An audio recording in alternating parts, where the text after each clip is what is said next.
कक्षा 11वीं, विषय भौतिक शास्त्र। अध्याय का नाम सरल रेखा में गति। ये दूसरा अध्याय है। इसमें प्रश्न है, एक समान त्वरित गति में वीटी ग्राफ खींचकर शुद्ध गति की समीकरण की ज्ञात कीजिए। अथवा इसी तरह का दूसरा प्रश्न है, ग्राफी विधि से गतिकी के समीकरणों की व्युत्पत्ति करिए। तो दोनों क्वेश्चन में हमको गति के तीनों समीकरण निकालना है। तो सबसे पहले हम इसका ग्राफ बनाएंगे। ग्राफ देख लेते हैं, बड़ा सिंपल सा है। यहाँ पर हमको एक ऐसी सीधी लाइन खींच देना है जो लंबवत हो, स्केल से खींचना है और यहाँ पर लिख देना है वेग। इसके बाद यहाँ पर ये जो इस तरह का है, ये एक्स वाला लाइन खींच देना इस तरह से। अब यहाँ हमको कुछ दूर पर ये लाइन खींच देना इस तरह से और इस तरह से हमको ये पूरा ग्राफ बनाना है इस तरह से। अब इतना जब ग्राफ बन जाएगा तो यहाँ पर ये थीटा कोण हो जाएगा, इसको थीटा कोण लिख सकते हैं। अब यहाँ पर देखते हैं, जो ए से ओ तक की दूरी है ये हमारे पास u है, ये प्रारंभिक वेग है। और जो यहाँ से यहाँ तक की दूरी है, पूरा यहाँ से यहाँ तक की दूरी, ये क्या है, अंतिम वेग है। यदि मैं इस दूरी की बात करूँ, यहाँ से यहाँ तक, b से लेकर के d तक, तो ये v है पूरा। v में से इतना कम कर देंगे तो ये हो जाएगा v माइनस u। तो चलिए इस तरह से ग्राफ बना लेना है। ग्राफ बनाने के बाद अब हम देखते हैं कि इस चित्र के बारे में थोड़ा सा लिख देते हैं। इसके बाद फिर इसके उसमें व्युत्पत्ति में चलते हैं। तो माना किसी वस्तु का एक समान त्वरित गति में त्वरण a हो गया, ये त्वरण है। इसके बाद प्रारंभिक वेग u हो गया, अंतिम वेग v, विस्थापन s, समय अंतराल t, और जिसका वीटी ग्राफ ये बनाया गया, ये वीटी ग्राफ बना हुआ है। अब इस वीटी ग्राफ से हम देखते हैं प्रथम समीकरण की व्युत्पत्ति कैसे करेंगे। तो यहाँ वेग समय ग्राफ की प्रवणता त्वरण के बराबर होती है। यहाँ प्रवणता का मतलब होता है यहाँ से tan थीटा। तो देख लेते हैं, ये हो गया त्वरण और ये हो गया प्रवणता। तो जो सेंटेंस है, ये प्रवणता किसके बराबर होती है, त्वरण के, उसके हिसाब से a बराबर हो गया tan थीटा। अब हम बात करते हैं, a लिख लिए। अब यहाँ tan थीटा है तो tan थीटा का अर्थ होता है लंब बटे आधार। तो यहाँ पर इस चित्र में थीटा यहाँ है, ये थीटा है, तो लंब इसका क्या हो गया, लंब हो गया BD और आधार हो गया AD। तो यहाँ पर हम लिख दिए हैं, ये देख लीजिए, ये हुआ BD, लंब इस त्रिभुज को देख लेना है, और ये हुआ आधार, ये हो गया AD। अब इतना लिखने के बाद हम BD की बात करते हैं कि BD का मान है क्या। तो यहाँ का मान जो था वो था v माइनस u। ये पूरा का पूरा v है और इतना भाग u है, तो इतना काट देंगे तो क्या बचेगा, v माइनस u। तो BD की जगह v माइनस u लिख दिए। अब बात आ गई AD की। तो जो AD है वो समय अंतराल के बराबर है, t के बराबर, तो उसके नीचे क्या लिख दिए हैं, t। आगे के स्टेप में देखते हैं, यहाँ t का तिर्यक गुणा कर दिए a के साथ, तो ये हो गया AT, और यहाँ पर क्या बचा, v माइनस u। अब आगे हम पक्षांतर कर देते हैं, यहाँ u का इधर कर देंगे तो u प्लस AT बराबर क्या हो जाएगा, v, चाहे v इधर लिख दें या इधर लिख दें। इस तरह से गति का प्रथम समीकरण निकल आया। अब हम इसका दूसरा समीकरण देखते हैं। तो द्वितीय समीकरण को विस्थापन समय संबंध भी कहते हैं, और इसके लिए एक कॉन्सेप्ट आपको दिमाग में रखना पड़ेगा कि वेग समय ग्राफ का क्षेत्रफल विस्थापन के बराबर होता है। फिर से देख लेते हैं, वेग समय ग्राफ का क्षेत्रफल विस्थापन के बराबर होता है। तो हम लिख सकते हैं विस्थापन और फिर इसका क्षेत्रफल लिखते हैं।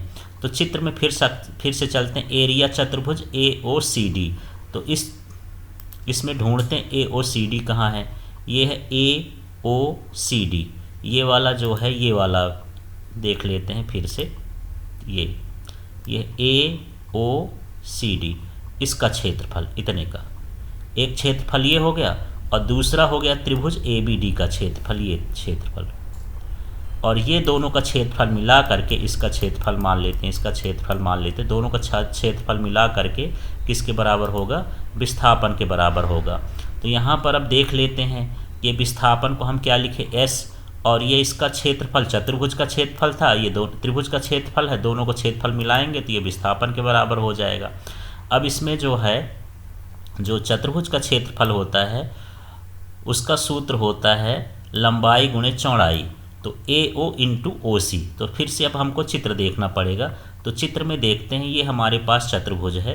तो चतुर्भुज में ये इसका मान के चलते हैं कि ये लंबाई हो गया और ये ओ सी क्या हो गया, चौड़ाई हो गया। तो इस तरह से हम लिख दिए हैं यहाँ ए ओ इंटू ओ सी।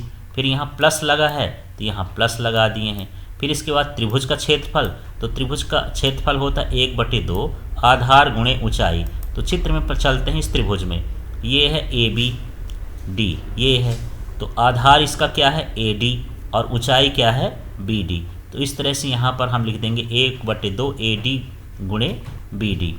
अब यहाँ पर हम यह जब लिख देंगे तब इनका मान रखते हैं। चलिए देखते हैं कैसे कैसे मान रखते हैं। तो सबसे पहले ए ओ का मान, तो इस त्रिभुज में इसमें देखोगे ए ओ, ये है ए ओ और इसका मान क्या है यू। तो यहाँ पर लिख दिए हैं यू। इसके बाद बात करते हैं यहाँ और क्या लिखा है ओ सी। तो ओ सी का मान देखते हैं, ये ओ सी है। ओ सी किसके बराबर है, टी के बराबर, इसलिए यहाँ पर जो नीचे है ये हो जाएगा यू टी। ए ओ का मान यू और ओ सी का मान टी, इसको हम उससे चित्र से देख सकते। आगे चलते थे, प्लस लिखा है, प्लस लिख दिए। फिर 1/2 लिखा है, 1/2 लिख दिए। फिर यहाँ पर बी डी की बात करते हैं, बी डी क्या है। तो ये जो बी डी है, ये वाला बी डी, ये वी माइनस यू है, इसलिए बी डी के स्थान पर हम ये क्या लिख दिए हैं वी माइनस यू। इसके बाद ए ओ है, तो यहाँ पर देख लेते हैं, सॉरी ए डी है, तो ए डी को हम यहाँ पर देख लेते हैं, ये ए डी का मान क्या है टी है, तो यहाँ लिख देंगे टी, यहाँ पर है ए डी। इस तरह से अब आगे देखते हैं, इसमें अब क्या कर रहे हैं, समीकरण 1 से हम मान निकाल लेते हैं। तो v = u + at, ये समीकरण 1 था। अब यदि u का पक्षांतर इधर कर देंगे तो v - u बराबर क्या हो गया at। तो यहाँ पर at ये किसका मान है, v - u का। दोबारा से देख लेते हैं कैसा है, ये v - u है और इसका मान क्या है at। यहाँ भी v - u है, तो इसके स्थान पर हम at लिखेंगे। तो चलिए अब कैसे कैसे लिखें, यस की जगह s लिख दिए हैं। इसके बाद यहाँ ut है तो ut लिख दिए हैं। फिर 1/2 है तो 1/2 लिख दिए हैं। अब ये v - u का मान कितना है at, तो यहाँ at और एक t पहले से था यहाँ, तो ये हो जाएगा at का स्क्वायर। इस तरह से दूसरा समीकरण हो गया। अब तीसरे समीकरण की बात करते हैं, इसको वेग विस्थापन संबंध कहते हैं। तो फिर से जो इसमें कॉन्सेप्ट लगा था उसी कॉन्सेप्ट को यहाँ भी लगाते हैं। वेग समय ग्राफ का क्षेत्रफल विस्थापन के बराबर होता है। तो यहाँ विस्थापन बराबर एरिया समलंब चतुर्भुज। अब यहाँ पर उसी क्षेत्रफल को अलग अलग न मान करके एक समलंब चतुर्भुज की कल्पना कर लेते हैं। तो यहाँ पर ये वाला जो पूरा का पूरा ये है, ये इस तरह से ये आकृति, ये क्या कहला गई समलंब चतुर्भुज। तो समलंब चतुर्भुज का नाम क्या हो गया ए ओ सी बी। तो यही चीज़ यहाँ भी लिखा है। चलिए फिर से देख लेते हैं, यहाँ लिखा है समलंब चतुर्भुज ए ओ सी डी बी। अब यहाँ पर समलंब चतुर्भुज का जो सूत्र होता है 1/2 समांतर भुजाओं का योग गुणे ऊंचाई।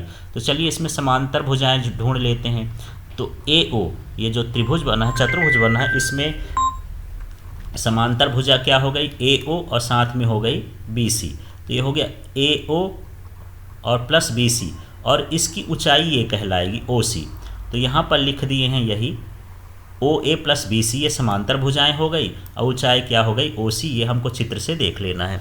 इसके बाद हम इनका मान रखते हैं। अब तो यहाँ अगले स्टेप में देखते हैं कि यस की जगह यहाँ पर हम यस ही उतार दिए हैं, 1/2 की जगह 1/2 उतार दिए हैं। अब हम ओ ए इसको चित्र में जाके ढूंढते हैं। तो ओ ए का मान कितना है ये देख सकते हैं यू।